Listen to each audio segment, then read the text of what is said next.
नमस्कार, मैं हूं उमेश श्रीवास्तव। ईटीवी के खास कार्यक्रम सरकार आपके द्वार में आपका स्वागत है। मोहब्बत धर्म बन जाए, वफा ईमान बन जाए, तुम अपने दिल को इतना फैला दो कि हिंदुस्तान बन जाए। ईटीवी की टीम आज मौजूद है मोहब्बत की नगरी ताज नगरी आगरा में। सरकार आपके द्वार कार्यक्रम में आज आगरा की जनता और आगरा के अधिकारी आमने सामने होंगे। आगरा के अधिकारी हमें यूपी सरकार की विभिन्न जन कल्याणकारी योजनाओं के बारे में बताएंगे और आगरा की जनता वास्तविकता पर उसे परखेगी। आइए सबसे पहले अपने खास मेहमानों से आपका तारुफ करा देते हैं। हमारे साथ विशेष अतिथि के तौर पर मौजूद रहेंगे आगरा के जिलाधिकारी पंकज कुमार जी। हमारे साथ मौजूद रहेंगे आगरा के सीडीओ साहब नगेंद्र प्रताप जी और हमारे साथ मौजूद रहेंगे आगरा के एसएसपी डॉक्टर प्रतिंदर सिंह जी। स्वागत है आप सभी लोगों का। सबसे पहला सवाल आगरा के जिलाधिकारी महोदय आपसे है। आप हमें बताइए कि आगरा के विकास के लिए यूपी सरकार की कौन कौन सी जन कल्याणकारी योजनाएं हैं और इसका कितना लाभ आगरा की जनता को मिल रहा है। जो अवस्थापना पर बेस्ड योजनाएं हैं उनका मेन पर्पस ये है कि जो भी पर्यटक या शहरवासी जो शहर में रह रहे हैं आगरा में, वो आगरा को एक विश्व स्तरीय शहर के रूप में समझें और माने। जितनी ये योजनाएं हैं ये भी अल्टीमेटली लॉन्ग टर्म में जन उपयोगी योजनाओं के रूप में ही आ जाएंगी, बिकॉज इनका जो बेनिफिट है वो इन जनरल पूरे पब्लिक को मिलेगा। इन योजनाओं की अगर हम बात करते हैं जो कि अवस्थापना पर बेस्ड योजनाएं हैं, उसमें सबसे बड़ी योजना चल रही है वो किन्नर रिंग रोड की योजना चल रही है। राज्य सरकार अपने बजट से एडीए के माध्यम से 10.9 किलोमीटर की एक रोड बना रही है, जिससे कि जो भी पर्यटक दिल्ली से या अन्य जगहों से आगरा आता है वो सीधे ताजमहल के करीब आ पाएगा, उसको पूरे शहर को क्रॉस नहीं करना पड़ेगा। इसी इनर रिंग रोड से लखनऊ आगरा एक्सप्रेसवे भी निकल रहा है, तो उस एक्सप्रेसवे को एक्सेस भी यही देगा। यानी जब आप लखनऊ से चलेंगे तो आपको दिल्ली जाने के लिए कहीं भी शहर के अंदर नहीं जाना पड़ेगा। आप एक्सप्रेसवे से आएंगे, इनर रिंग रोड को टच करेंगे और सीधे आप दिल्ली पहुंच जाएंगे। जो और दूसरी एक बहुत बड़ी योजना चल रही है वो ये है कि ताजमहल जब भी सैलानी आते थे, भले ही विदेशी हों या हमारे देश के ही अन्य भागों से आते थे, उनका ये कहना था कि साहब ताजमहल तो बहुत सुंदर है, वो तो उसकी गरिमा अपार है, लेकिन जो ताजमहल के आसपास का इलाका है वो इंफ्रास्ट्रक्चर के रूप में, अवस्थापना के रूप में वो विश्व स्तरीय अवस्थापना नहीं वहाँ पे स्थापित अभी हुई है कि हम उसको फील दे पाएँ कि हम ताजमहल को देखने जा रहे हैं। उसी क्रम में ताजगंज परियोजना की परिकल्पना की गई थी और अब वो क्रियान्वयन की स्थिति में चल रहा है। 197 करोड़ 197 करोड़ की ये परियोजना है, जिसमें कि अगले 6 महीने हम इसको ख़त्म कर लेंगे। इसमें ताजमहल के चारों तरफ का जो इलाका है वो आपका अगर पूर्वी गेट हो, पश्चिमी गेट हो या उत्तरी गेट हो, पूरे इलाके में स्थापना को अपस्केल किया गया है। सारी यूटिलिटीज़ यानी तार जो थे बिजली के हों, टेलीफोन के हों, अन्य प्रकार के, उनको अंडरग्राउंड किया गया है और एक ऐसा लुक दिया गया है कि आप किसी वर्ल्ड लेवल डॉक्यूमेंट को सही में विजिट करने जा रहे हैं। तीसरी परियोजना जो बहुत बड़ी एक अभी सोच में है या अभी वो परिकल्पना के क्षेत्र में चल रही है वो है थीम पार्क की योजना। इसमें हम 1000 एकड़ ज़मीन दे रहे हैं यूपीएसआईडीसी को, क्योंकि यूपीएसआईडीसी एसपीवी के माध्यम से एक थीम पार्क डेवलप करेगी आगरा में और ये थीम पार्क भी इनर रिंग रोड के बगल में ही आ रहा है। अगेन कॉन्सेप्ट ये है कि जो आगरा की सबसे बड़ी समस्या है वो ये है कि हम एक टूरिज्म ड्रिवन सिटी हैं, यानी हमारा जो सबसे बड़ा व्यवसाय है जिसे हम कहते हैं वो या तो जूता है या तो शू मैन्युफैक्चरिंग है अथवा पर्यटन है। पर जो पर्यटन का सही मायने में कंट्रीब्यूशन एक शहर के इकॉनमी में होना चाहिए यानी अर्थव्यवस्था में होना चाहिए, वो और टूरिज्म बेस्ड सिटीज़ के मुकाबले बहुत कम है। इसका कारण ये है कि पर्यटक आगरा तो आता है पर यह कहा जाता है कि साहब वो रात नहीं रुकता है। तो यदि हम किसी माध्यम से पर्यटक को रात में शहर में रोक पाएंगे तो हम अपने शहर की जो इकॉनमी है, अर्थव्यवस्था है, उसको सही मायने में पर्यटन के माध्यम से कंट्रीब्यूट करा पाएंगे, योगदान दिला पाएंगे। उसी के लिए आवश्यक है कि थीम पार्क प्रकार की कोई इतनी बड़े यहाँ स्थापना की डेवलप किया जाए जिससे कि पर्यटक दिन में तो ताजमहल देखे पर शाम को वो थीम पार्क भी देखने ज़रूर जाए और उससे हमारा पूरा नाइट स्टे का जो काम है वो पूरा हो पाएगा। स्वास्थ्य विभाग, स्वास्थ्य आप जानते हैं यूपी की बहुत एज ओल्ड, ये कहा जाता रहा है कि साहब स्वास्थ्य विभाग में हम पीछे हैं। पिछले 3-4 साल में स्वास्थ्य विभाग में बहुत बड़े बड़े इंटरवेंशन सिर्फ इसीलिए किए गए हैं कि हम जो लाभार्थी हैं या जो हमारे जनता है उनको लाभ पहुंचा सकें। 108, 102 एम्बुलेंस सेवा जो चालू की गई है, मेरे ख्याल से इसने पूरे प्रदेश में वो चेंज कर दिया है। जो एक्सीडेंट्स डेथ होती थी या इवन प्रेगनेंसी की डेथ्स होती थी, आप फ़ोन करिए, with in a limited period of time आपके पास एम्बुलेंस पहुंचती है जो कि इक्विप्ड होती है।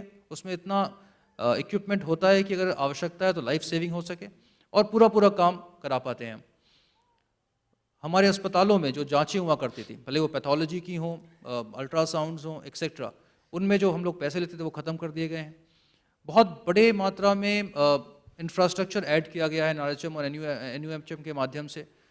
स्वास्थ्य सेवाओं के बारे में जो डिटेल है वो अगेन आपको स्वास्थ्य विभाग के अधिकारी बताएंगे, पर स्वास्थ्य एक अलग इलाका है जिसमें कि हमने RI पे जोर दिया है, यानी रूटीन इम्यूनाइजेशन, जो आपका प्रतिरक्षण कार्यक्रम है।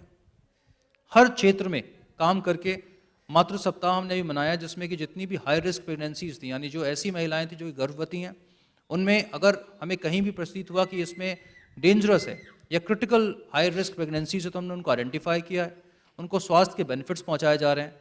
कोशिश ये हो रही है कि कोई भी डेथ ऐसी ना हो जो कि हम रोक सकते हो।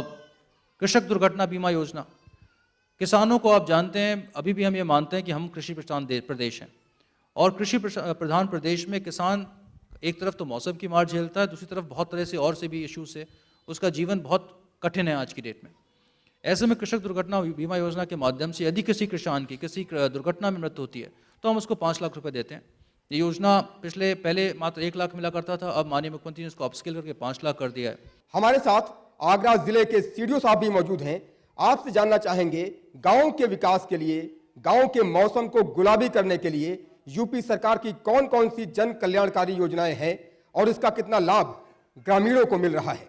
हमारी सरकार ने इस ओर ध्यान दिया है कि जो पशुपालन छूट रहा था, उस ओर ध्यान देते हुए उसको आकृष्ट करने के लिए, पशुओं को पालने के लिए एक लाभकारी योजना कामधेनु योजना के रूप में संचालित की है। ये एक नया प्रयोग है और इसमें 3 तरह की डेयरियाँ सैंक्शन हो रही हैं, मिनी, माइक्रो और मेगा। ये कामधेनु जो योजना चल रही है, इसके माध्यम से जो पशुपालन छूट रहा था उसकी ओर लोग आकृष्ट हुए हैं, और तब जबकि खेती का पैसा नहीं हो रहा होता है, उससे हमारे काश्तकार फुर्सत में होते हैं, तो इससे उनका आजीविका का एक माध्यम बन सकता है। अन्य लाभकारी योजनाएं जिलाधिकारी महोदय द्वारा सारी की सारी विस्तार से वर्णित की जा चुकी हैं। अगर कोई लाभकारी का अपना प्रश्न आता है तो उसका निदान यहाँ उपस्थित अधिकारी करेंगे। एक और चीज़ की मैं चर्चा करना चाहूँगा कि हमारे शहरों में स्वच्छता के जो कार्यक्रम हैं उसके लिए तो इंफ्रास्ट्रक्चर है, पर गांव में हमारे पास सिर्फ एक सफाई कर्मचारी होता है और बहुत बार ये स्वच्छता का कार्यक्रम ठीक से संपन्न नहीं हो पाता है। हम उस पर भी ध्यान दे रहे हैं। हमारे साथ आगरा के एसएसपी साहब भी मौजूद हैं। आपसे जानना चाहेंगे, यूपी सरकार की कौन कौन सी जन कल्याणकारी योजनाएं हैं जिनका जिक्र आप करना चाहते हैं। हाईटेक पुलिसिंग के बारे में हमें बताएं, साथ ही 1090 योजना के बारे में भी जनता को विस्तार से बताएं। देखिए, महिला सुरक्षा जिस पे खासकर माननीय मुख्यमंत्री जी ने बहुत सेंसिटिविटी दिखाई है और इसको लेकर बहुत सारी योजनाएं सामने आई है और बहुत सा पुलिस को भी सेंसिटिव बनाया गया उसके लिए। सबसे अच्छा उसमें योजना जो अभी चल रही है 1090 वुमेन पावर लाइन, जिसका संचालन पिछले कई सालों से किया जा रहा है और जिसका सेटिस्फेक्शन लेवल ये है कि सिर्फ आगरा जनपद से पिछले 1 साल में 30,000 शिकायतों का निस्तारण 1090 द्वारा किया गया है और बड़ा सक्सेसफुली किया गया है। इसके अलावा आपको सबको पता होगा कि यूपी पुलिस पूरे देश की ही नहीं बल्कि पूरे विश्व की सबसे बड़ी पुलिस फोर्स है, जो एक कमांडर के अंतर्गत काम करती है। इस पुलिस फोर्स को और हाईटेक करने के लिए डायल 100 की एक नई परियोजना माननीय मुख्यमंत्री जी लेके आ रहे हैं। जिस तरह से आपने देखा होगा पहले 102 और 108 एम्बुलेंस की जो व्यवस्था की गई है, जो देहात क्षेत्रों में भी बहुत कम समय में जब भी किसी को कोई मेडिकल इमरजेंसी आती है, कोई समस्या आती है, वहाँ पे पहुँचती है, उसी तरह से डायल 100 का संचालन किया जाएगा। पूरे प्रदेश में यूपी पुलिस के लिए लगभग 1500 गाड़ियाँ पहले फेज में, उसके बाद इससे भी कई गुना ज़्यादा गाड़ियाँ उपलब्ध करवाई जाएंगी और इसका संचालन किया जाएगा ताकि जहाँ भी किसी को कोई समस्या हो, किसी के साथ कोई घटना हो, कोई लड़ाई झगड़ा हो, तुरंत पुलिस वहाँ पहुँच के अपने संसाधनों से वहाँ उसको निजात दिला सके और उसका समाधान करवा सके। इसके अलावा आपके आगरा जनपद में लगभग 12 और पुलिस स्टेशंस बहुत जल्दी खुलेंगे, जिससे जो हमारे दूर दराज के क्षेत्र हैं वहाँ हम जनता को बहुत अच्छी तरह उनकी जो प्रॉब्लम्स हैं उनका निस्तारण करवा पाएँ, उनके मध्य जो भी झगड़े फसाद छोटे मोटे होते हैं या उनको कोई प्रताड़ित करता है तो उसका निस्तारण बहुत जल्दी से किया जा सके। बहुत बहुत शुक्रिया आप सभी अधिकारियों का।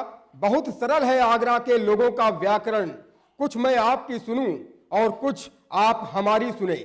सरकार आपके द्वार कार्यक्रम में वक्त हो गया एक छोटे से ब्रेक का, और ब्रेक के बाद प्रशासनिक दावों की हकीकत को जनता परखेगी।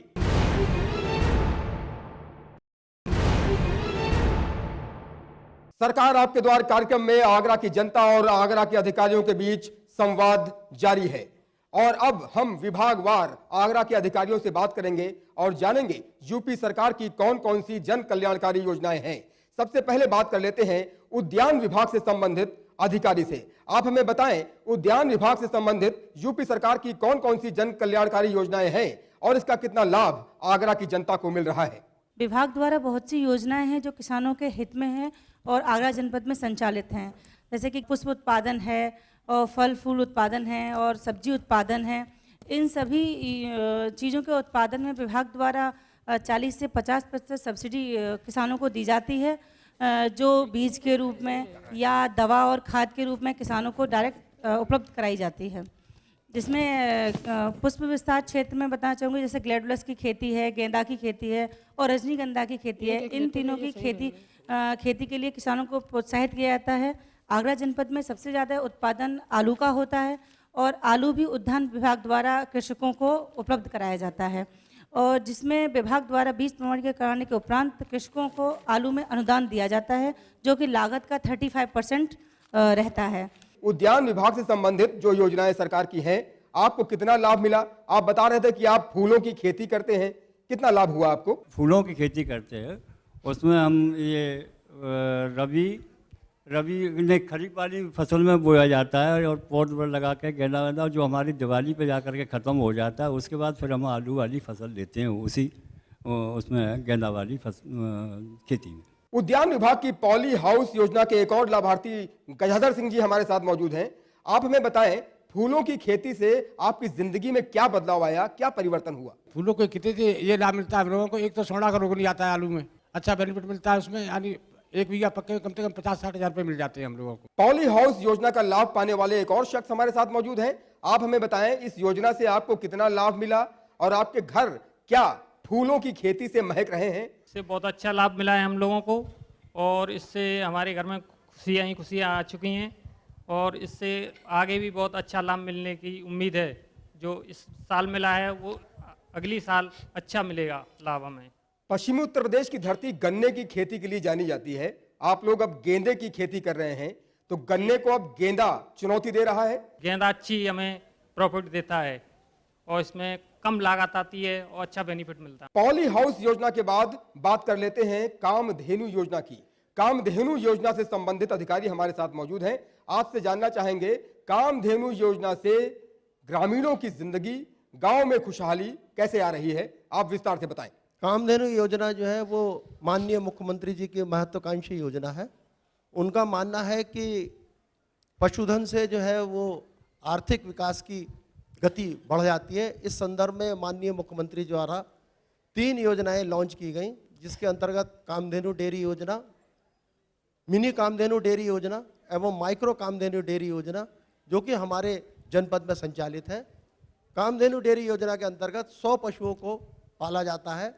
उससे छोटी योजना, चूँकि सारे पशुपालक जो थे वो कामधेनु योजना को नहीं ले पा रहे थे, अतः उन्होंने फिर मिनी कामधेनु योजना लॉन्च की, जिसके अंतर्गत 50 पशुओं को पाला जाता है। और उससे भी अधिक जो कि योजना प्रचलित हुई वो माइक्रो कामधेनु योजना है, जिसके अंतर्गत 25 पशुओं की डेयरी खुलवाई जा रही है। इससे हमारे जनपद में दुग्ध उत्पादन बढ़ रहा है और प्रदेश से बाहर से हम जो जर्म प्लाज्म है उसको इंपोर्ट करके, जिससे नस्ल सुधार का कार्यक्रम चला। आप हमें बताएं, इस योजना से आपको कितना लाभ मिला, कितना फायदा हुआ और कैसे आपकी जिंदगी बदली? सरकार द्वारा कामधेनु योजना के और बिना ब्याज के पैसा जो मुझे मिला, उससे मेरी डेयरी में बहुत ही बड़ी प्रॉफिट हुई, और आगे भी मैं इसी क्रम में चलता गया तो मेरी डेयरी बहुत बड़ी डेयरी होगी, और मुझे खुश हूँ और मुख्यमंत्री का बहुत ही अच्छा ये प्रोग्राम है गरीब किसानों के लिए, इससे हमें काफ़ी लाभ हो रहा है। विजयपाल जी, आप बताइए, इस योजना से आपको कितना लाभ मिला, कितना फायदा हुआ और क्या कहना चाहेंगे उत्तर प्रदेश के मुख्यमंत्री अखिलेश यादव से? मैं मिनी कामधेनु डेयरी चला रहा हूँ और मैं मुख्यमंत्री जी का बहुत ही आभारी हूँ कि जिनने इतनी महत्वाकांक्षी योजना चलाई है, जिससे कि हमें बहुत ही अधिक फायदा होने की उम्मीद है। साथ ही साथ कुछ नहीं है, पर ये कीचड़ में पैर रखने वाला काम है। जिसने खुशी से कीचड़ में पैर रख लिया उसको खुशहाली, ये 5 साल के अंदर खुशहाली उसकी सबको नजर आएगी, मुझे ही अकेले को नहीं नजर आएगी। कामधेनु योजना का लाभ पाने वाले देवेश जी हमारे साथ मौजूद हैं।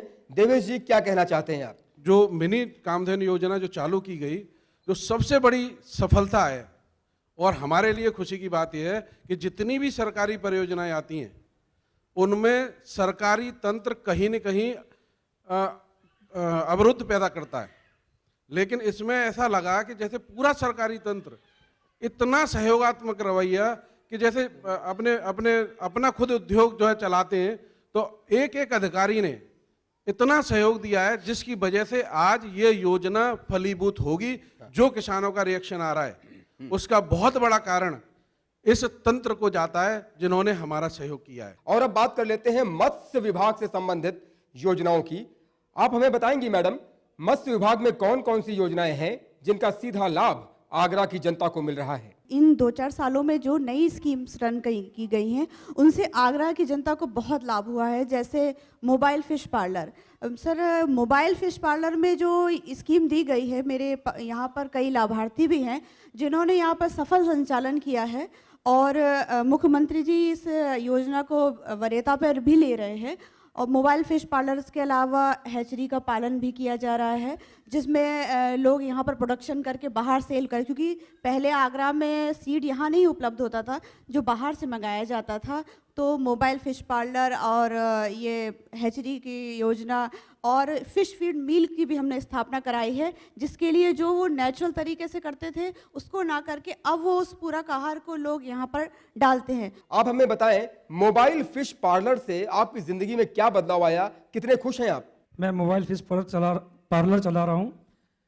श्री माननीय मुख्यमंत्री जी द्वारा जो मुझे ये योजना दी गई है बिना ब्याज के, मैं उसको बहुत अच्छी तरह से चला रहा हूँ। मैं बहुत खुश हूँ। मैं चाहता हूँ कि आगे भी ये योजना इस तरह की आए जिससे कि लोग उससे लाभान्वित हों, और मैं अपनी तरफ से बहुत खुश हूँ और सरकार का शुक्रिया अदा करता हूँ। मोबाइल फिश पार्लर चलाने वाले सलमान जी हमारे साथ मौजूद हैं। सलमान, क्या कहना चाहोगे यूपी के मुख्यमंत्री से, कितनी अच्छी योजना ये है और आपके जीवन में क्या परिवर्तन आया? जी, मुझे मत्स्य विभाग द्वारा योजना अंतर्गत सलमान मोबाइल फिश पार्लर मिली थी, जिससे मैं बहुत खुश हूँ। जिसके चलते हुए पहले मैं एक ढकेल लगाता था, आज मैं अपनी गाड़ी का खुद ओनर हूँ, जिसके चलते हुए मुझे बहुत बेनिफिट हो रहा है। मेरे साथ और 4 लोग मेरे यहाँ जो वर्कर हैं, काम करते हैं, उनको भी रोजगार मिला है। इसके लिए मैं बहुत आभारी हूँ मुख्यमंत्री जी का, प्लस मत्स्य विभाग द्वारा सभी अधिकारियों का जिन्होंने मुझे ये योजना दिलवाई। थैंक यू, धन्यवाद। मत्स्य विभाग से संबंधित एक और योजना है मछुआ आवास योजना। हमारे साथ इस योजना का लाभ पाने वाले एक और शख्स मौजूद हैं। आप हमें बताएंगे इस योजना से आपको कितना लाभ हुआ और क्या कहना चाहेंगे, विस्तार से बताइए। सर, पहले मेरा कच्चा मकान था। आज मुझे ये नहीं मालूम था कि मत्स्य मछुआ आवास मछली विभाग की तरफ से मुझे पक्का मकान मिल गया और मुझे इतना लाभ है। मेरे परिवार वाले बहुत खुश हैं। मैं आज अपनी छत के नीचे पक्के मकान में रह रहा हूँ, पर पहले कच्चे मकान में रहता था। बारिश होती तो मैं रह नहीं पाता था, इसलिए आज मैं पक्के मकान में बहुत खुश हूँ। मेरे घर वाले खुश हैं। इस सरकार से मुझे बहुत लाभ है। धन्यवाद। अधिकारियों से भी कुछ सवाल करना चाहते हैं क्या आप, और क्या होना चाहिए? सर, मैं इतना ही कहना चाहूँगा अधिकारियों से कि मेरे घर में बस बिजली और होनी चाहिए, पानी की सुविधा होनी चाहिए। सर, सरकार आपके द्वार कार्यक्रम में वक्त हो गया है एक छोटे से ब्रेक का। ब्रेक के बाद बात करेंगे कौशल विकास मिशन की, बात करेंगे सोलर पंप योजना की, कन्या विद्या धन की, लैपटॉप वितरण योजना की।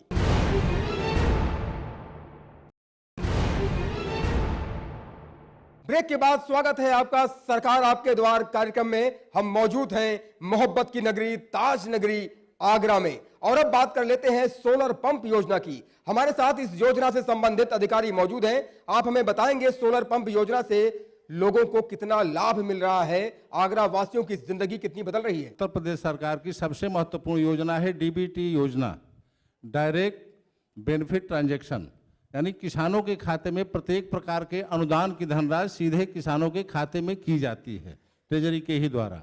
इसमें बीज, कृषि यंत्र जो भी अनुदान पर उपलब्ध कराए जाते हैं सीधे किसानों को उपलब्ध कराए जा रहे हैं और कराए गए हैं अभी तक, रबी खरीफ दोनों में।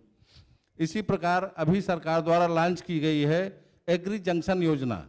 इस योजना के तहत जनपद में कृषि स्नातक बेरोजगारों को रोजगार परक बनाए जाने हेतु चयन किया गया है। जनपद में 18 कृषि स्नातक अभ्यर्थियों का चयन किया गया है, जिनका प्रशिक्षण विभाग द्वारा कराया गया है। विभाग द्वारा प्रशिक्षण कराने के उपरांत उनको बैंकों से अनुदान उपलब्ध कराया जाएगा और तथा उनको खाद, बीज, उर्वरक की दुकान दिलाई जाए, मतलब लाइसेंस दिए जाएंगे, जिसका फीस भी सरकार द्वारा ही बंद किया जाएगा। इसके साथ साथ उनको कोऑपरेटिव नहीं, एग्रो, क्रिप्को और इफ्को की भी उर्वरक उनको उपलब्ध कराई जाएगी, ताकि उनको अधिक से अधिक लाभ पहुंच सके और उनके द्वारा सही सामग्री किसानों को विकास खंड स्तर पे उपलब्ध कराया जा सके। इसके लिए जनपद में 18 लक्ष्य था, जिसके सापेक्ष 18 अभ्यर्थियों का चयन किया गया है। चयन प्रक्रिया भी बहुत पारदर्शी थी। कृषि स्नातक होंगे और उम्र निर्धारित 40 वर्ष जो निर्धारित किया गया था, इसमें जो सबसे वरिष्ठतम होगा उसी का चयन किया जाएगा। बड़ी ट्रांसपेरेंसी बरती गई है और सिंपल सा रखा गया। इसी प्रकार सोलर पंप योजना है। जनपद में 50 सोलर पंप 3 हार्स पावर के लक्ष्य थे और 2 सोलर पंप का लक्ष्य था 5 हार्स पावर का। इस प्रकार जनपद में 52 सोलर पंप स्थापित किए गए हैं। इसमें 3 हार्स पावर सोलर पंप के लिए 75% अनुदान किसानों को उपलब्ध कराया जाता है। 3 हार्स पावर सोलर पंप लघु सीमांत कृषकों को दिया जाता है, जबकि 5 हार्स पावर का सोलर पंप लघु सीमांत कृषक यदि उपलब्ध नहीं होते हैं तो बड़े कृषकों को भी दिया जा सकता है। सोलर पंप योजना का लाभ पाने वाले कल्लू सिंह जी हमारे बीच मौजूद हैं। कल्लू सिंह जी, आप बताइए, सोलर पंप योजना से आपको कितना लाभ मिला, क्या परिवर्तन आया और क्या कहना चाहेंगे यूपी के सीएम अखिलेश यादव से? आज ये सोलर स्थापित होने से किसानों के लिए ऐसा एक स्थापित हुआ है, ऐसा कारगर साबित हो रहा है किसान को अब बिजली के ऊपर निर्भर रहने की कोई आवश्यकता नहीं है। किसान के जब से सूर्य निकलता है और जब तक सूर्य ढलता है तब तक किसान को खेत में पानी देने का कार्य करता है, तो वो सूर्य देवता करता है। सोलर पंप योजना के बाद बात कर लेते हैं कौशल विकास मिशन योजना की। इस योजना से संबंधित अधिकारी हमारे साथ मौजूद हैं। आप हमें इस योजना के बारे में बताइए, आगरा वासियों को बताइए कि ये कितनी अच्छी योजना है और इसका कितना लाभ आगरा वासियों को मिल रहा है। कौशल विकास मिशन योजना माननीय मुख्यमंत्री जी की बहुत महत्वपूर्ण योजना है। इसके अंतर्गत 7 स्कीम और समायोजित की गई है, जैसे कि SCA to SC SP, SDI योजना, SHDF योजना, BADP, BOCW, MSDP, देखिए 7 ऐसी योजना है जो इसमें समायोजित की गई हैं। इस योजना के अंतर्गत 14 वर्ष से लेकर 35 वर्ष तक के युवक युवतियों को लघु प्रशिक्षण दिलाकर सेवायोजित किया जाता है और ये काफ़ी जनपद आगरा में सभी ब्लॉकों में, वहाँ फतेहाबाद, खैरागढ़, किरावली, आगरा, एतमादपुर, सभी जगह हमारे प्रशिक्षण केंद्र संचालित हैं, जिसमें कि विभिन्न सेक्टरों में कोर्स चलाए जा रहे हैं। ऋषभ जी, आप बताइए, कौशल विकास मिशन योजना से आपने कामयाबी की उड़ान भरी है, कितना कामयाब हुए हैं आप? इस योजना से पहले मैं मजदूरी करता था, अपने खेतों में काम करता था और दूसरों के खेतों में काम करता था, बिजलियों के पंखे सही करता था। मगर जब मुझे इस योजना का पता चला तो इस योजना से मैं जब इस यहाँ से प्रशिक्षण लिया, उसके बाद आज मैं जी होटल में अकाउंट्स की पोस्ट पे हूँ और अच्छा अपने परिवार को, अपने माता पिता को सहयोग कर रहा हूँ। इसके लिए मैं गवर्नमेंट को धन्यवाद देना चाहता हूँ और साथ ही अपने सभी टीचर्स को धन्यवाद देना चाहता हूँ जिन्होंने मुझे प्रशिक्षित किया और जिनकी वजह से आज मैं यहाँ कामयाब हूँ। कौशल विकास मिशन योजना का लाभ पाने वाली नाजिया जी हमारे साथ मौजूद हैं, आगरा की रहने वाली हैं। इससे पहले मैंने जब आर्ट साइड से अपना BA कंप्लीट किया, उसके बाद मुझे पेपर में इन्फॉर्मेशन मिली कौशल विकास की, जो मैंने पढ़ने के बाद जब इस कौशल विकास में एडमिशन लिया, इस प्रशिक्षण को पाया, तो अपने अंदर बहुत ज़्यादा इम्प्रूवमेंट पाया। मैं कभी नहीं सोचा था मैं अपने परिवार का सहायक बनूंगी, उनको आर्थिक मदद दूंगी। इस कौशल विकास से मुझे एक बहुत अच्छी जॉब मिली, जो मैं आज अपने पैरों पे खड़ी हूँ और NIIT में 9,000 रुपये की मंथली सैलरी पे जॉब कर रही हूँ। जो ये एक MNC कंपनी है, जिसके लिए मैं अपने परिवार का सहायक मदद देकर बहुत अपने आप को खुशकिस्मत समझती हूँ। आप हमें ये बताएं, पहले और आज की नाज़मीन में क्या फ़र्क आया है? कितना बहुत फ़र्क महसूस ज़्यादा करती हैं? फ़र्क आया है, बहुत ज़्यादा, क्योंकि पहले मैं एक घरेलू लड़की थी, सिर्फ घर के काम को ही जानती थी। उसके अलावा सिर्फ माँ बाप ने पढ़ाया था, इस पर्पज़ से नहीं कि मैं जॉब कर पाऊँगी। लेकिन मैंने जब ये कोचिंग की, नीफा से मैंने कौशल विकास को पढ़ा, उसके बाद मुझे जो जॉब मिली तो अधिकारियों से कुछ कहना भी चाहती हैं, कोई सुझाव भी देना चाहती हैं क्या? और उनसे कोई प्रश्न पूछना चाहती हैं? धन्यवाद देना चाहूँगी, उन्होंने इस काबिल हमें बनाया कि हम आज अपने पैरों पे खड़े हैं। कौशल विकास मिशन योजना के बाद बात कर लेते हैं कन्या विद्या धन योजना की। हमारे साथ कन्या विद्या धन योजना का लाभ पाने वाली दीप्ति जी मौजूद हैं। दीप्ति जी, अपने एक्सपीरियंसेस को शेयर कीजिए, अपनी फीलिंग्स को शेयर कीजिए, और जब आपको कन्या विद्या धन मिला उस मोमेंट के बारे में बताइए, और उसके बाद आपकी जिंदगी में क्या बदलाव आया? मेरी बड़ी दो सिस्टर थी जो इंटर तक ही पढ़ाई कर पाई, लेकिन मुझे कन्या विद्याधन मिला। इससे मैं अपनी आगे की पढ़ाई पूरी कर सकती हूँ और मैं अपने सपने पूरे कर सकती हूँ। इसके लिए मैं सरकार को शुक्रिया करना चाहती हूँ। कन्या विद्याधन योजना का लाभ पाने वाली एक और छात्रा हमारे साथ मौजूद हैं। आप हमें बताइए, अपनी फीलिंग्स को शेयर कीजिए, क्या कहना चाहती हैं? मेरे पापा किसान है, बड़ी मुश्किल से घर चल रहा था। मेरे पापा बड़ी मुश्किल से घर चला पाते, लेकिन सरकार की योजना से कम मेरी पढ़ाई के लिए उन्हें परेशान होने की जरूरत नहीं है। मैं सरकार को धन्यवाद देना चाहूँगी कि उन्होंने मेरी फीस के लिए और किताबों के लिए इंतजाम कर सकते हैं। वो बहुत आगे पढ़ना चाहती थी, लेकिन मेरे पापा बहुत गरीब थे। मेरी सिस्टर भी हैं और भाई भी हैं। मेरे भाई पढ़ नहीं पाए क्योंकि उनके पास पैसे नहीं थे, लेकिन अब मेरा बहन भी नहीं पढ़ पाई, लेकिन मैं पढ़ना चाहती हूँ और सरकार ने जो पैसे दिए हैं उन्हें मैं अपनी पढ़ाई पर खर्च करना चाहती हूँ और धन्यवाद देना चाहती हूँ। कम से कम हम आगे भी तो पढ़ सकते हैं। और अब बात कर लेते हैं स्वास्थ्य विभाग से संबंधित योजनाओं की। हम मौजूद हैं मोहब्बत की नगरी ताज नगरी आगरा में। हमारे साथ स्वास्थ्य विभाग से संबंधित अधिकारी मौजूद हैं। आप अपना परिचय दें और बताएं कि कौन कौन सी योजनाएं स्वास्थ्य विभाग की हैं जिनका सीधा लाभ जनता को मिल रहा है। जननी सुरक्षा योजना बहुत ही महत्वपूर्ण योजना है। इसके अलावा इसके साथ साथ जो एम्बुलेंस सेवा है, दो महत्वपूर्ण योजनाओं का आपस में समन्वय है। जो जननी सुरक्षा योजना है, यह हमारी स्वास्थ्य सेवाओं की बहुत महत्वपूर्ण योजना है। यह सभी प्राथमिक स्वास्थ्य केंद्र, सामुदायिक स्वास्थ्य केंद्र, जिला महिला अस्पताल और SN मेडिकल कॉलेज में निःशुल्क उपलब्ध है। इस मुख्य योजना का सभी गर्भवती महिलाओं का विभिन्न स्वास्थ्य केंद्रों पर निःशुल्क जांच एवं निःशुल्क प्रसव कराया जाता है। इसके अलावा जो हमारी एम्बुलेंस योजना है, उसमें सभी लाभार्थियों को इन 108 और 102 का बहुत बड़ा योगदान है। ये एम्बुलेंस सेवाएं सभी गर्भवती महिलाएं एवं एक्सीडेंट मरीजों के लिए बहुत ही लाभदायी योजनाएं हैं। एवं हमारी जितनी भी लाभार्थी हैं उनको 1400 रुपये का उनको अनुदान भी दिया जाता है। गर्भवती महिलाओं का पूर्ण रूप से उनकी जांच करना, जिससे कि उनके अंदर उनके द्वारा कॉम्प्लिकेशन किए हो रहे थे, उनका चिन्हित करना और समय समय पर उनका निदान करना। जननी सुरक्षा योजना का लाभ पाने वाली अन्नपूर्णा जी हमारे साथ मौजूद हैं। क्या कहना चाहती हैं आप? मेरी डिलीवरी टाइम पे आशा बहन जी कीर्ति मेरी डिलीवरी टाइम पे एम्बुलेंस लेकर मेरे घर पर आई। फिर मैं 3 दिन हॉस्पिटल में रही। वहाँ पे खाने पीने की देख रेख सब सुविधा दवाई सब मिली। मेरे को वहाँ पे 3 दिन रहने के बाद एम्बुलेंस से मेरे को घर पे वापस छोड़ा। मेरे को धनराशि मिली 1400 रुपये मेरे अकाउंट में जमा हुई। मैं से इसलिए सब लोगों को धन्यवाद दे रही हूँ। जननी सुरक्षा योजना का लाभ पाने वाली रचना जी हमारे साथ मौजूद हैं। रचना जी, क्या कहना चाहती हैं? इस योजना से आपको कितना लाभ मिला? सरकार ने मुझे बहुत ही ज्यादा लाभ मिला है सरकार के द्वारा। मेरा बेटा 18 अक्टूबर को हुआ था, जिस दिन वोट पड़े हुए थे, और उस दिन एम्बुलेंस वगैरह मान लो गाड़ी की कोई सुविधा नहीं थी। फिर भी हमारे घर वालों ने एम्बुलेंस द्वारा फ़ोन किया तुरंत, और कीर्ति चाची जो हमारी आशा है ना, उन्होंने तुरंत एम्बुलेंस मंगाई और मुझे वहाँ पे एडमिट कराया और मेरा बच्चा सुरक्षित रहा। मैं 3 दिन उसमें रही और मुझे वहाँ पे नाश्ता भी मिला, दलिया वगैरह, दूध वगैरह, जो भी कुछ मिलता था वो सब कुछ मिला। रचना जी, आपके गांव में महिलाओं को मालूम है जननी सुरक्षा योजना के बारे में? आपको मालूम हुआ, आपको लाभ मिला? और क्या स्थिति है? आपकी जो बहनें हैं, जो आपकी सखियां हैं, उनको मालूम है इस योजना के बारे में? हमारी चाची मतलब कीर्तिया जो आशा है हमारी, वो जा के बताती हैं, बच्चों का वेट वगैरह लेती हैं, सभी कुछ मतलब बताती, बात समझाती हैं। उसी के द्वारा हम लोगों को पता पड़ा है और इसीलिए हम लोग मतलब एडमिट होते हैं आके और पता पड़ते हैं। शादी अनुदान योजना बेहद महत्वाकांक्षी योजना है मुख्यमंत्री अखिलेश यादव की।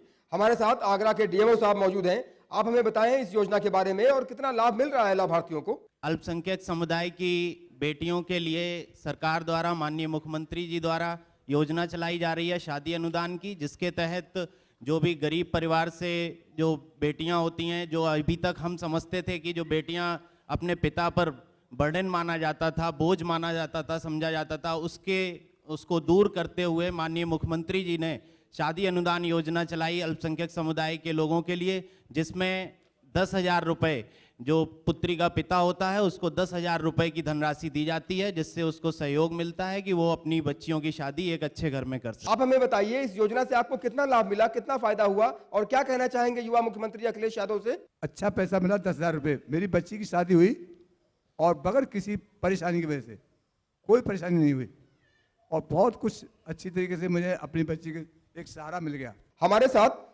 आगरा जिले के सीडो साहब मौजूद हैं। आपसे जानना चाहेंगे, लोहिया आवास योजना बेहद महत्वाकांक्षी योजना है सरकार की, क्या कहना चाहेंगे आप, क्या कमेंट है आपका? लोहिया आवास योजना हमारी सरकार की अनोखी योजना है और जो ग्रामीण आबादी है उसमें बहुत संख्यक आबादी ऐसी है जिनके पास अपने अपने घर नहीं है। हर व्यक्ति की, हर परिवार की यह इच्छा होती है कि उसके सर के ऊपर एक छत हो, पक्का मकान हो। तो ऐसे लोग जिनके पास अपने संसाधन नहीं है, अपने घर नहीं है, उनको सरकार 2,75,000 रुपये अनुदान के रूप में उपलब्ध कराती है, जिससे कि वो अपना घर बना सकें। इतनी बड़ी धनराशि अन्य किसी स्कीम में नहीं दी गई और यहाँ लाभार्थी आए हुए हैं, वो लोग अपना अनुभव बताएंगे कि उन्होंने अपने हाउसेस कैसे, घर कैसे बनाए हैं। इसके अतिरिक्त उस घर में प्रकाश भी हो, क्योंकि इनकी आर्थिक स्थिति ऐसी नहीं है कि वो बिजली का कनेक्शन ले पाएंगे, उसका बिल भर पाएंगे। इस समस्या को नज़र में रखते हुए उनके लिए सोलर सिस्टम भी उसमें रखा गया है। 30,000 की लागत से उसमें एक सोलर सिस्टम दिया जा रहा है, जिससे कि प्रकाश की समस्या सॉल्व रहे। एक शौचालय भी 12,000 की धनराशि से उसमें अलग से बनाया जा रहा है। लोहिया आवास योजना का लाभ पाने वाली मीना देवी जी हमारे साथ मौजूद हैं।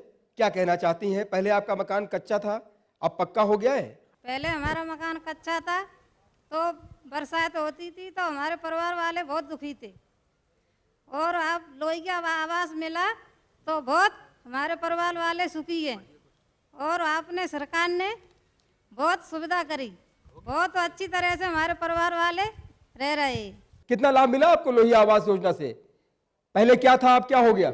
हम पहले फुटपाथ पर रहते गाड़ियों में, हमारे लिए सरकार ने बहुत मदद की है और हम बढ़िया रह रहे हैं, और हमको आवास भी मिली थी सरकार की तरफ से। हमको पहले मिले थे 50,000 और फिर मिले थे, फिर हमको 25,000 में 1.25 लाख हमें आवास मिली थी हमको। हम सरकार की बहुत मदद करते, सरकार हमारे लिए बहुत अच्छी है।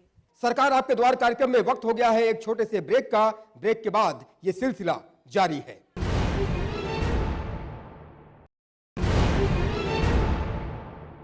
ब्रेक के बाद स्वागत है आपका सरकार आपके द्वार कार्यक्रम में। यूपी सरकार की विभिन्न जन कल्याणकारी योजनाओं का जिक्र हम लगातार कर रहे हैं। हम मौजूद हैं मोहब्बत की नगरी, ताज नगरी आगरा में, और अब बात कर लेते हैं आगरा के जिलाधिकारी महोदय से।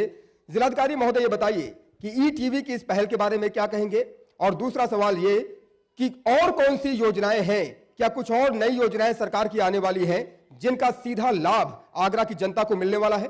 तो आपके इस कार्यक्रम को मैं बहुत बहुत बधाई दूंगा। आपका ये कार्यक्रम बहुत बढ़िया कार्यक्रम है, जिसके माध्यम से हम लोग सीधे जनता से एक वार्तालाप कर पा रहे हैं, उनको बता पा रहे हैं सरकारी योजनाओं के बारे में, और बहुत ही सराहनीय कदम है साहब आपका। We like to congratulate ETV on this. कुछ नई योजनाएं आगरा शहर के लिए स्पेसिफिक आ रही हैं, मैं उनके बारे में आपको ज़रूर बताना चाहूँगा। एक मुग़ल म्यूज़ियम की स्थापना बहुत ही जल्दी ताजमहल के पास पूर्वी गेट रोड पर की जाने वाली है। ये परियोजना ऑलरेडी कैबिनेट से सैंक्शन हो चुकी है और बहुत ही जल्दी इसका निर्माण कार्य प्रारंभ हो जाएगा। मुग़ल म्यूज़ियम की जो परिकल्पना की गई है वो इसलिए की गई है कि जितना भी कार्य आगरा में किया गया, बिकॉज आगरा मुग़ल सल्तनत की कैपिटल भी थी, उसकी राजधानी भी थी, तो मुग़ल म्यूज़ियम में हर प्रकार से हम लोगों को बताएंगे कि एग्जैक्टली हुआ क्या, उतने सालों में किस प्रकार की चीज़ें थी। उसमें भारत सरकार से भी मदद ली गई है, और जो उनके म्यूज़ियम्स में जो आर्टिफैक्ट्स हैं उनको भी हम लोग उनसे लोन में लेके इसमें रखेंगे। दूसरा, एक बहुत बड़ा स्ट्रक्चर है, बहुत पुराना स्ट्रक्चर है टूरिज़्म डिपार्टमेंट का, इसको शिल्प ग्राम के नाम से आप जानते हैं। अब देश विदेश के जो भी बड़े लोग आते हैं या वीआईपी आते हैं, उनको हम शिल्पग्राम ही ले जाते हैं। वहाँ से वो बैटरी ड्रिवन व्हीकल में जाते हैं ताजमहल को देखने के लिए। तो शिल्पग्राम की बिल्डिंग बहुत पुरानी थी, बहुत अनअट्रैक्टिव थी, उसको पूरा आप ध्वंस करके एक नई तरीके से उसको बनाया जाएगा। ये भी काम बहुत जल्दी प्रारंभ हो जाएगा। एक दूसरा बहुत बड़ा कदम होगा जो ताजगंज प्रोजेक्ट के अलावा ताजमहल के जो लोग आते हैं देखने, उसको एक नए रूप में देखेंगे। तीसरा, एक इंटरनेशनल स्ट्रीट कैफ़े की स्थापना आगरा में की जा रही है, फतेहाबाद रोड पे की जाएगा इसको। विदेशी सैलानी बहुत बड़ी संख्या में आगरा आते हैं, उनको एक अति उत्तम विश्व स्तरीय स्तर का एक कैफ़े मिलेगा जहाँ पे वो जाके शाम को बैठ सकते हैं, आपस में चिंतन कर सकते हैं, बात कर सकते हैं, और शहर को एक नया स्तर भी प्रदान करेगा। ये 3 बहुत बड़ी परियोजना हैं जो जल्दी ही आने वाली हैं। डीएम साहब, हाईटेक एडमिनिस्ट्रेशन के बारे में बताइए। आधुनिक प्रशासन हो गया है, अब ऑनलाइन कंप्लेंट्स भी रजिस्टर हो सकती हैं। जनता को जागरूक करने के लिए क्या कहेंगे कि वो अपनी कंप्लेंट्स ऑनलाइन रजिस्टर कर सकते हैं और समस्या का समाधान त्वरित गति से होगा? देखिए, बहुत बड़ा एक फोकस जो गवर्नमेंट का रहा है वो जन शिकायतों के निस्तारण पे रहा है, भले वो तहसील दिवस के माध्यम से हो, लोकवाणी के माध्यम से हो। इसी में एक नई पहल की गई है, जनसुनवाई.up.nic.in, एक नया पोर्टल लॉन्च किया गया है। इसको हम इंटीग्रेटेड ग्रीवांस रिड्रेसल सिस्टम भी कहते हैं, IGRS। इसके माध्यम से कोई भी बंदा कहीं भी अपने घर में बैठे भी हमें शिकायत अपनी भेज सकता है। उसको शिकायत की सबसे बड़ी समस्या ये होती थी कि जब वो लिख के हमें दे के जाता था तो हम कहते थे भाई हमने अपनी तहसील में भेज दिया। वो बंदा तहसील जाता था, साहब वहाँ पेपर ही नहीं मिल रहा, तहसीलदार SDM साहब कह रहे हैं भाई हमें पेपर आया ही नहीं हमारे पास। अब ये सारी समस्याएं खत्म हो गई हमेशा के लिए। जैसे ही वो बंदा हमारे यहाँ एप्लीकेशन को देता है, शिकायत करता है या आवेदक, हम उसको अपने यहाँ ऑनलाइन उसको अपने SDM को भेजते हैं, उसको स्कैन करके। उसी समय एक SMS जनरेट होता है जो शिकायतकर्ता या आवेदक के मोबाइल पे जाता है और उसको एक यूनिक नंबर मिल जाता है। तो एक तरफ तो वो कंप्लेंट तुरंत ही जो नेक्स्ट अधिकारी है जिसको उस पर कार्रवाई करना है उस तक पहुंच जाती है ऑनलाइन। दूसरा, जो शिकायत करता है उसके पास एक प्रूफ आ जाता है कि साहब मेरे पास ये यूनिक नंबर है, मुझे पता है कि इस यूनिक नंबर से ये शिकायत जिलाधिकारी या वरिष्ठ पुलिस अधीक्षक साहब ने आपको भेजी है, अब साहब बताइए इसमें क्या हुआ। ऑनलाइन ही हम देख सकते हैं कि जो हमने 7 दिन का समय बांधा है तो 7 दिन में समस्या समाधान हुई कि नहीं हुई। हमारे साथ आगरा की CDO साहब भी मौजूद हैं। आपसे जानना चाहेंगे गांव के विकास के लिए और कौन सी नई योजनाएं आने वाली हैं और ETV की इस पहल के बारे में क्या कहेंगे? सरकार ने यह भी ध्यान रखा है कि जो इस तरह के आवास विहीन लोग हैं उनके लिए उनका घर बन जाए। जैसे अभी एक मछुआ आवास के लाभार्थी बता रहे थे कि घर तो उनका बन गया, अब उनके यहाँ बिजली भी हो जाए। लोहिया आवास में इस बात का पहले से ध्यान दिया गया है और उसके लिए सोलर सिस्टम का प्रोविज़न है। 30,000 की कॉस्ट से उसमें सोलर सिस्टम दिया गया है।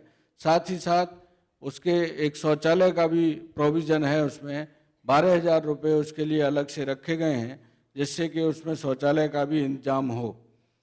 समाजवादी पेंशन के संबंध में सर ने बताया था कि जो अन्य पेंशनों से कुछ लाभकारी जो वंचित रह गए हैं, इस प्रकार के वंचित व्यक्तियों को इस योजना में कवर किया गया है।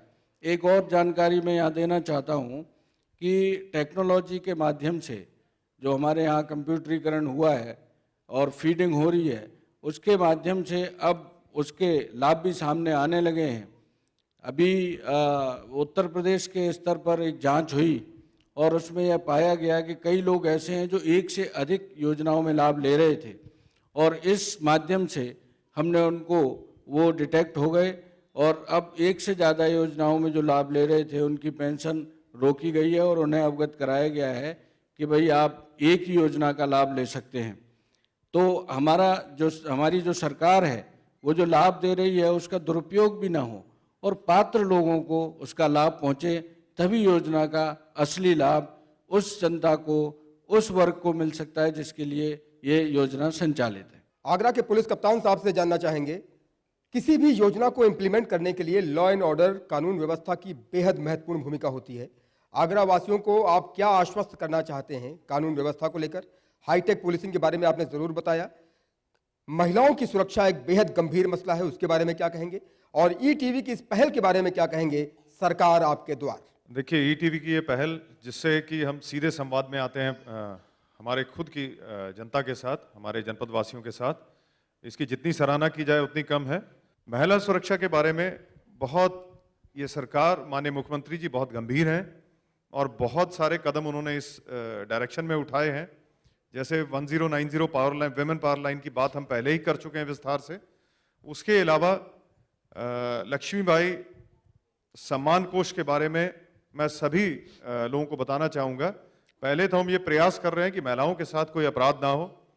उसके बाद नेक्स्ट स्टेप है कि हम जल्द से जल्द उसमें एफआईआर की रजिस्ट्रेशन करें और अभियुक्तों को जेल में उनके खिलाफ कार्रवाई करें और उनको जेल जाने का रास्ता दिखाएं। ताश के पत्तों पर ताजमहल नहीं बनता, नदी को रोकने पर समंदर नहीं बनता।